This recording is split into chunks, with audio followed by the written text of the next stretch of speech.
राजधानी दिल्ली में कोरोना के मद्देनजर कोई मास्क पहने बिना अपने घर से बाहर ना निकले, इसे लेकर पुलिस और प्रशासन ने काफी सख्ती बरतनी शुरू कर दी है। पुलिस ने शुक्रवार को कई लोगों के चालान काटे, लेकिन कार के अंदर अकेले होने या परिवार के ही किसी सदस्य के साथ होने पर मास्क लगाना क्यों जरूरी है, इसे लेकर कई लोगों ने सवाल खड़े कर दिए। लोगों का कहना था कि अगर कार के अंदर घर के ही लोग हैं तो फिर मास्क क्यों लगाया जाए। कुछ लोग तो इस मुद्दे पर पुलिस से उलझ भी गए। हालांकि पुलिस ने सभी से जुर्माना वसूला। आपको बता दें कि इससे संबंधित एक मामले की सुनवाई फिलहाल दिल्ली हाई कोर्ट में भी चल रही है। एक साथ सोते हैं, रहते हैं कि पूरी फैमिली को संक्रमित का मतलब क्या हो गया? नहीं, आप ये बात क्या, साथ में सोता नहीं, रहता नहीं, खाता नहीं, क्या मैं फैमिली को करूंगा? लेकिन हम घर पे नहीं जाते फिर चालान। मेरा परिवार है, मेरा घर है, मेरी सर एक्चुअली वो सोते साथ आपकी सुरक्षा नहीं, मैं अपने साथ जा रहा हूँ ना, मैं किसी और को तो किसी और के परिवार को तो नहीं। सर रूल है, केवल रूल है, वो आपकी बात ठीक है। मेरा घर, एक मिनट, आपका परिवार बच्चे के साथ घर में क्या मास्क लगा के रखते हैं? नहीं, वो ठीक है, लेकिन बाहर निकलने पे बाहर निकलने के बच्चे के साथ आप ऐसे रहते हो? आप दूसरे के लिए तो कैमरा लेके खड़े हो गए, आप अपने लिए क्या करते हैं? आप अपनी बीवी बच्चों के साथ नहीं रहते? सर केवल बाहर निकलने पे रूल है। बाहर आप अपनी बीवी बच्चों के साथ क्या रहते हो? बच्चा आपका आता मुंह पे, आप कहते हो मास्क लगा के? नहीं, आपकी बात ठीक है, हाँ ठीक बात है। हस्बैंड वाइफ है सर हस्बैंड वाइफ तो बेडरूम में भी रहते हैं और पूरे घर में भी रहते हैं। अगर किसी अननोन आदमी के साथ में बैठे हैं तो मास्क पहनना जरूरी है। मास्क कैरी कर रहे हैं। लेकिन सर कहा गया कि सार्वजनिक स्थानों पर सार्वजनिक तो नहीं है ना, मेरी पर्सनल गाड़ी है, पर्सनल गाड़ी में मैं अपनी वाइफ के साथ में बैठा हुआ हूँ, उसके अंदर मास्क पहनने की कंपल्शन है तो आई थिंक फिर तो घर में भी पहनना चाहिए। दिल्ली में सार्वजनिक जगहों पर मास्क ना पहनने पर सरकार ने जुर्माना 500 से बढ़ाकर 2000 रुपए कर दिया है।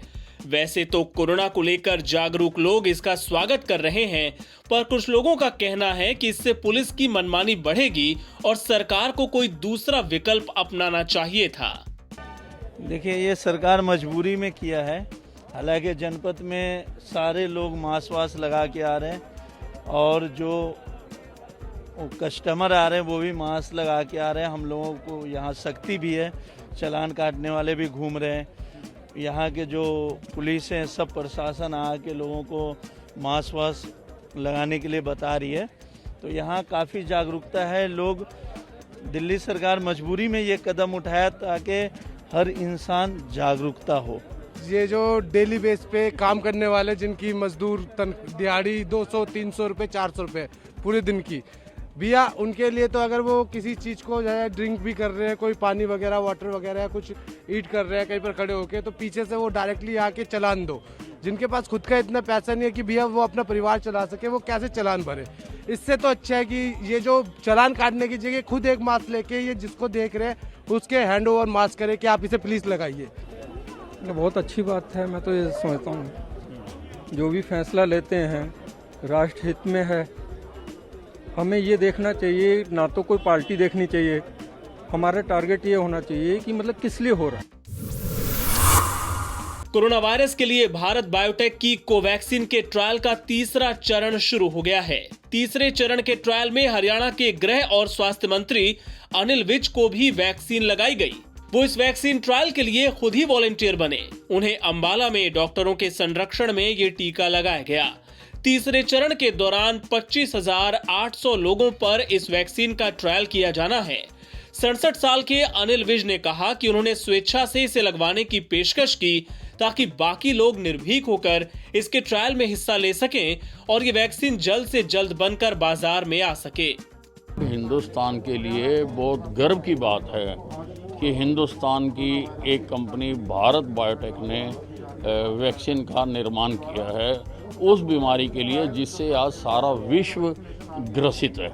इसके 2 फेज़ सफलतापूर्वक पहले पूरे किए जा चुके हैं। तीसरा फेज़ इसका आज आरंभ हो रहा है, जिसमें 25,800 लोगों पर इसका ट्रायल किया जाएगा। मैंने अपने आप को इसके लिए ऑफ़र किया है कि आप सबसे पहले परीक्षण मेरे ऊपर करिए ताकि लोग निर्भीक होकर बिना किसी डर के इसके लिए लोग आगे आ सकें और अपना परीक्षण करवाएं ताकि जल्दी से जल्दी ये परीक्षण की प्रक्रिया पूरी हो सके and if everything goes well अगर सब कुछ ठीक रहता है और सरकार इसकी इजाज़त दे देती है तो जल्दी से जल्दी ये वैक्सीन मार्केट में आ सके, लोगों को रिलीफ मिल सके। मुंबई में सरकार ने 23 नवंबर से 9वीं से 12वीं तक के बच्चों के लिए स्कूल खोलने का फैसला किया था, लेकिन फिलहाल कोरोना के बढ़ते मामलों को देखते हुए 31 दिसंबर तक स्कूलों को बंद रखने का फैसला हुआ है। यानी अब स्कूल अगले साल ही खुलेंगे। स्कूली शिक्षा मंत्री वर्षा गायकवाड़ ने इस बारे में जानकारी दी। जहाँ तक स्कूल खोलने की बात थी तो महाराष्ट्र सरकार ने यह निर्णय लिया था कि 23 तारीख से हम स्कूल जो है वो ओपन करने वाले हैं, लेकिन हर जगह की परिस्थितियाँ अलग होने की वजह से हमने ये निर्णय लिया था कि वहाँ की जो लोकल अथॉरिटी है, जैसे स्थानीय प्रशासन है जिसमें कलेक्टर है, वहाँ की जिला परिषद के सीईओ है और वहाँ के जो नगर पालिका के सीईओ या आयुक्त है, इन्होंने इसका निर्णय लेना है। और जैसा आप जानते हैं कि मुंबई के आयुक्त जी ने हमें फ़ोन किया तो दिल्ली से बहुत सारे लोग मुंबई आते हैं और अलग परिस्थितियाँ होने की वजह से उन्होंने कहा कि जो है वो हम मुंबई के जो स्कूल है वो 31 दिसंबर तक शुरू नहीं करते हो, उसके बाद हम शुरू करें। तो हमने जो SOPs में कहा है कि जिस तरह से लोकल अथॉरिटी है उन्हीं को ये निर्णय लेना है। आज भी मैंने सभी विभागीय आयुक्त जी से बात किया है, कलेक्टर जी से खत कम्युनिकेशन हमारा शुरू है, माननीय मुख्य सचिव जी ने भी कहा है कि सभी से उनकी भी बात हो चुकी है। तो मुझे लगता है हमने ऑलरेडी उनको कहा है कि चाहे क्लीननेस की बात हो, चाहे सैनिटाइजेशन की बात हो, चाहे विद्यार्थियों की प्रेजेंस की बात हो, पालक की सहमति की बात हो, इस सभी चीज़ों को ध्यान में रखते हुए और बच्चों की हेल्थ की प्राथमिकता रखते हुए स्थानीय प्रशासन को निर्णय लेना है। कांग्रेस अध्यक्ष सोनिया गांधी बेटे राहुल गांधी के साथ गोवा पहुंची हैं। दरअसल डॉक्टरों ने सोनिया को दिल्ली से बाहर गोवा या चेन्नई जाने की सलाह दी थी। दिल्ली में हवा की खराब गुणवत्ता को देखते हुए सोनिया गांधी के सीने में संक्रमण बढ़ गया था। इसके साथ ही उन्हें और दिक्कतें होने का भी खतरा था। इन बातों को ध्यान में रखते हुए सोनिया गांधी शुक्रवार दोपहर राहुल गांधी के साथ पणजी पहुंची हैं। डॉक्टरों ने सोनिया गांधी को ऐसे स्थान पर जाने को कहा था जहां पर प्रदूषण का स्तर कम हो। अगस्त महीने में सोनिया गांधी को अस्पताल से छुट्टी मिलने के बाद से वो लगातार डॉक्टरों की निगरानी में हैं। हाल में त्योहारों के बाद दिल्ली में वायु प्रदूषण का स्तर और भयावह होता जा रहा है। इसको देखते हुए डॉक्टरों ने सोनिया गांधी के स्वास्थ्य को लेकर चिंता जाहिर की थी।